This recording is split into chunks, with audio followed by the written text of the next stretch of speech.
بما ان الجو بدأ يحرر فاكتر حاجة ممكن تلطف علينا في الجو ده وهي سلطة الفواكه. تعالوا بينا نعمل احلى سلطة فواكه ممكن تجربوها وبطريقة مختلفة جدا. اول حاجة معانا وهي نص لتر من عصير برتقال فريش، يعني حوالي كوبايتين. طبعا لو حابين تغيروا الطعم تقدروا تستبدلوه بعصير المانجا، والاتنين هيدونا نتيجة هايلة. دلوقتي هنزل بعصير البرتقال في الحلة، وهضيف عليه باكت من الكريم كراميل. يعني لكل نص لتر عصير بنحتاج باكت واحد من الكريم كراميل، ولو حابين تضاعفوا الكمية هتستخدموا لتر كامل من العصير وعليه 2 باكت من الكريم كراميل. وبالنسبة للسكر فده طبعا بيكون على حسب الرغبة. أنا هضفت حوالي من 3 ل4 معالق كبار سكر. حابين تقللوا أو تزودوا فده على حسب رغبتكم. يعني هتضيفي كمية السكر اللي انت عايزاها، وبعد كده هتقلبي وتدوقي لعند ما توصلي للتحلية اللي انت عايزاها. هقلب كل المكونات دي مع بعض على البارد الأول عشان أضمن إن كل حاجة دابت مع بعض. بعد كده هرفعها على نار متوسطة مايلة للهادية، وهستمر في التقليب. وفي الوقت ده كل اللي أنا محتاجاه إن هو يبدأ يسخن ويغلي معايا غلوة بسيطة عشان القوام يربط ويبقى جاهز معايا. مش محتاجين إن هو يغلي كتير ولا يتقل.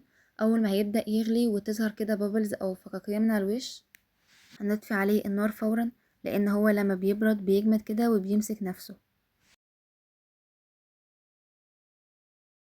وعشان نعزز الطعم واللون اكتر هضيف معلقة صغيرة من بودرة التانج. الخطوة دي اختيارية بس بجد بتنقل الطعم في حتة تانية خالص. هضيف بودرة التانج وهقلبها لعند ما تغلي بالشكل ده، واول ما تغلي هطفي عليها النار. وكده اول جزء من سلطة الفواكه بقى معانا جاهز. تاني حاجة بقى وهي الفواكه اللي هنستخدمها. وفي الوقت ده كنت جهزت تشكيلة الفواكه بتاعتي وقطعتها مكعبات.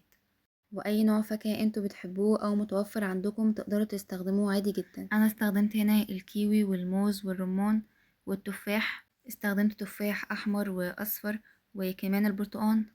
ومش لازم تلتزموا بكل الانواع دي، المتاح عندكم في البيت هيأدي الغرض وهيطلع نتيجة ممتازة.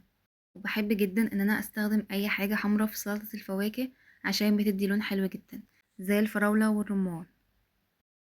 ودلوقتي هنقلب كل تشكيلة الفواكه دي مع بعضها كويس جدا عشان نضمن ان كل الالوان والانواع اتوزعت صح.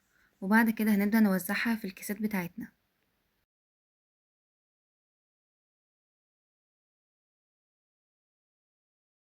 وبعد ما قلبنا الفاكهة هبدأ اوزعها في الكيسات، وهضيف عليها الصوص اللي احنا جهزناه. وبعد كده هندخلها التلاجة لعند ما ترتاح وتبرد تماما، والوقت ده بيخلي قوامها يربط والطعم بيكون اغنى بكتير. وده الشكل النهائي لأحلى سلطة فواكه ممكن تجربوها. شكلها بيكون شيك جدا في التقديم. واتمنى ان الفيديو يكون عجبكم واستفدتوا منه لو حاجة بسيطة. وما تنسوش تعملوا لايك للفيديو وتشتركوا في القناة وتفعلوا الجرس عشان يوصل لكم كل جديد من فيديوهاتي.